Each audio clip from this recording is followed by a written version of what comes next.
करीब 14 महीने गुजर गए उस काली रात को जब दिल्ली के रामलीला मैदान में लाठियां चली थी।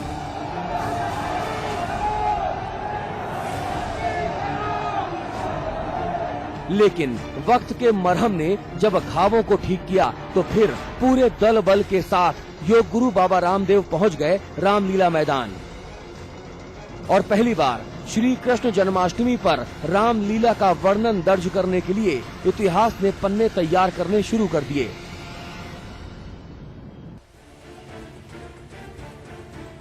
सुबह जब बापू की समाधि पर नमन करने के बाद बाबा रामदेव रामलीला मैदान पहुंचे तो भीड़ का आलम पुरानी भीड़ जैसा ही था। हजारों की भीड़ मंच पर बाबा रामदेव का स्वागत करने के लिए तैयार थी। सब कुछ पुराने जैसा ही था सिवाय बाबा के तेवरों के, जो अब थोड़े थोड़े बदले बदले नजर आ रहे थे। या यूं कहें कि वक्त ने उनके पैनेपन को थोड़ा कुंद कर दिया है शायद। हम किसी को सत्ता से हटाने या किसी को बैठाने के लिए नहीं आए हैं यहाँ। हम कोई बगावत करने के लिए, किसी की खिलाफत करने के लिए, किसी को बदनाम करने के लिए नहीं आए हैं। हमें चाहे कोई लाख बदनाम करे, लेकिन हमें तो हिंदुस्तान का काम करना है, ये सपना अपने दिलों में लेकर के आए।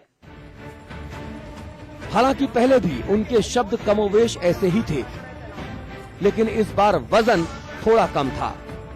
एक और बात नई दिख रही है इस बार। पहले के कड़वे अनुभवों से सबक लेते हुए बाबा रामदेव ने अपनी पूरी रणनीति का खुलासा नहीं किया है।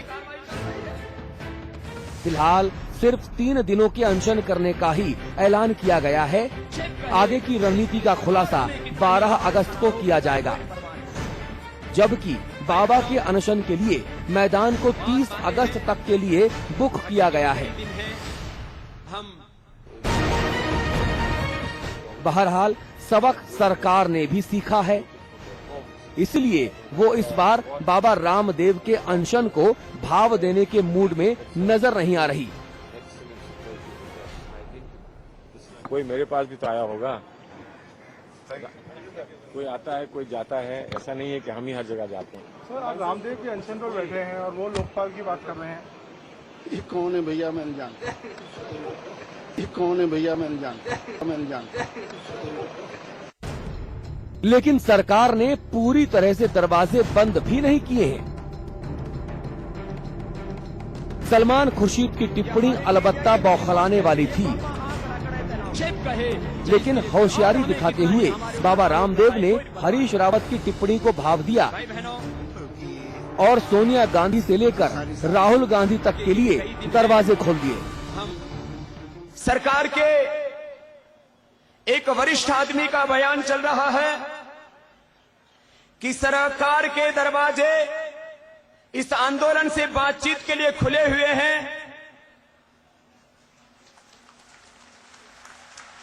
और उन्होंने कहा है मेरा नाम लेकर के, तो हरीश रावत जी और आदरणीय पूज्य माता सोनिया गांधी जी से भी हम कहना चाहते हैं हमारे भी दरवाजे सबके लिए खुले हुए हैं। इस बार कुछ और नए पेच भी हैं और कुछ नए राग भी, उनका भी जिक्र करेंगे। फिलहाल आप बने रहिए समाचार प्लस के साथ।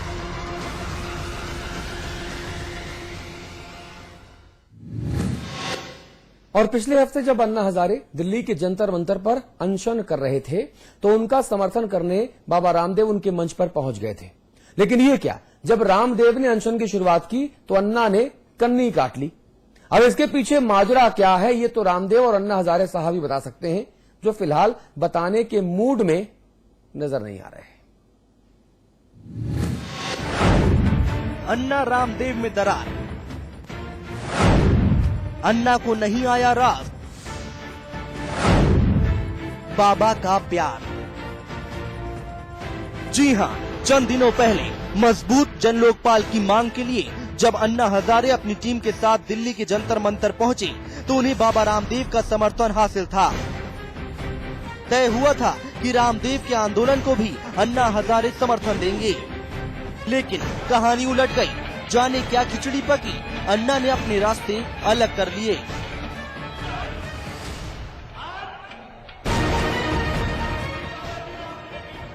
ये और बात है कि अन्ना के मुद्दे को उठाते हुए रामदेव ने मजबूत लोकपाल की मांग को अपने मंच से हवा दे दी। पवन बंसल जी का बयान आया है कि सितंबर तक लोकपाल बन जाएगा। थोड़ा सा और साहस कीजिए, इसी सत्र में मजबूत लोकपाल पास कीजिए। अब इसके पीछे की कहानी तो ये दोनों ही जानते होंगे, जो फिलहाल दोनों में से कोई बताने को तैयार नहीं। एक तरफ अन्ना हजारे राजनीति विकल्प की तैयारी में जुटे हैं, तो दूसरी तरफ रामदेव इस बार काले धन और भ्रष्टाचार पर आर पार की लड़ाई में। एक और मजेदार पहलू है बाबा के अनशन का, जिस योग के सहारे रामदेव को हिंदुस्तान समेत पूरी दुनिया में पहचान मिली। उनका ये अनशन उसी की अनदेखी करने में लगा है।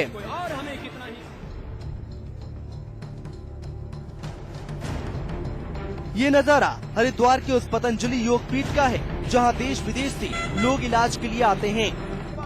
लेकिन अनशन को सफल बनाने की कोशिश में जुटे बाबा ने अस्पताल के सभी कर्मचारियों को अनशन के लिए दिल्ली बुला लिया,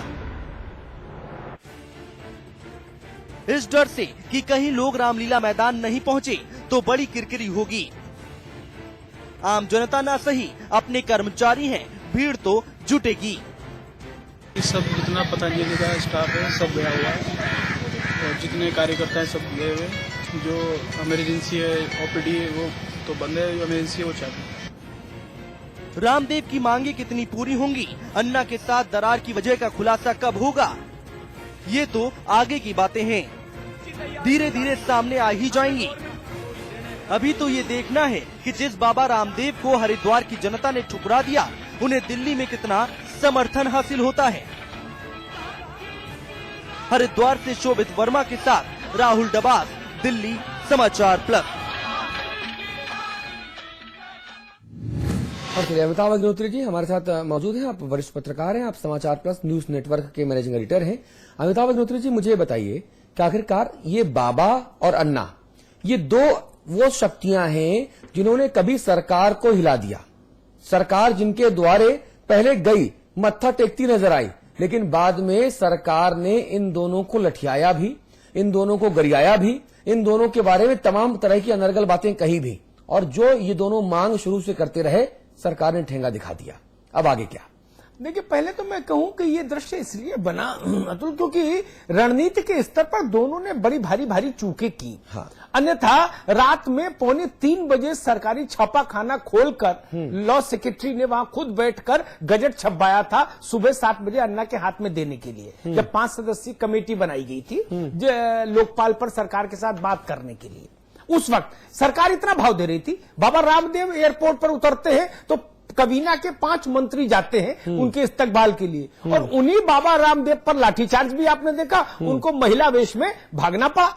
उन्हीं अन्ना हजारे की स्थिति आपने देखी, अन्ना अलग और टीम अलग। तो ये जो सब परिस्थितियां बनी, इनकी रणनीति के स्तर पर चूके थी। और एक विरोधाभास में बड़ा विचित्र सा देख रहा हूं, बाबा रामदेव ने एक बार कहा था कि हम हो सकता है राजनीतिक पार्टी बना ले, तब अन्ना उस वक्त बोलते थे कि राजनीति ना बाबा ना, राजनीति से कोई ताल्लुक नहीं। आज अन्ना के जो शिष्य हैं वो राजनीतिक पार्टी बनाने के लिए उतावले, और जो कभी राजनीतिक पार्टी बनाने के लिए उतावले थे रामदेव जी, वो आज मंच से कह रहे हैं कि राजनीति से मेरा कोई लेना देना नहीं, मैं किसी के खिलाफ नहीं हूं, किसी के खिलाफ बगावत करने नहीं आया। तो ये जो अंतर आया है, 380 डिग्री पर जो टर्न लिया गया है, ये 180 डिग्री भी नहीं, ये सीधा 380 डिग्री का ये टर्न है जो अन्ना और बाबा रामदेव ने अलग अलग लिया। इसका लाभ क्या होता है? इसका लाभ सीधे सरकार को मिलता है। जब दोनों शक्तियां अलग अलग कमजोर होती हैं तो लाभ सरकार को मिलता है। आज आप जो सलमान खुर्शीद या सत्यव्रत चतुर्वेदी की देह की भाषा देख रहे हैं, वो इसी कारण से, क्योंकि उनको समझ में आ गया कि ये दोनों शक्तियां एक नहीं हो सकती। एग्रीमेंट ये था, अघोषित समझौता ये था कि अन्ना के मंच पर रामदेव जाएंगे। और ये बात मैं कहूंगा कि रामदेव वहां जब गए अन्ना के मंच पर, तो उन्होंने ऑक्सीजन दे दी केजरीवाल के अनशन को, अन्यथा सूना पड़ा था अनशन। बाबा गए तो 10-20 हजार आदमी अपने साथ ले गए, लेकिन आज वादा करके भी अन्ना हजारे बाबा के मंच पर नहीं आए। और अमिताभ जी, ये बात तब है जब बाबा जो हैं वो लगातार मंच से ये कह रहे हैं कि आप जन लोकपाल लेकर आइए। आपने अगर आज सुबह बाबा का भाषण सुना हो, हाँ, वो तो बाबा अन्ना ने की सबसे सारी पहले मांगों को डिटो कर रहे हैं। हाँ। अपनी मांग से पहले लोकपाल की मांग कर रहे हैं। हाँ, और ये भी याद दिला रहे हैं, मीडिया से बातचीत करते हुए, मैं आज सुबह वही था, हमसे बात करते हुए उन्होंने कहा कि साहब अन्ना हजारे ने तमाम मीडिया प्लेटफॉर्म्स पे ये कहा था कि हम जाएंगे, हम मंच पर जाएंगे। अब वो आते हैं नहीं आते हैं, ये आप अन्ना जी से ही पूछिए। यानी इतनी ईमानदारी से अगला बात कर रहा है, सरकार के खिलाफ मंच से ऐलान करता है कोई अभद्रता नहीं होगी। बाबा रामदेव ने कहा कि मंच से कोई बदतमीजी नहीं होगी। अच्छा, एक चीज तो और भी बहुत बहुत वो मैं कहूंगा रेखांकित करने वाली है, मार्के की है।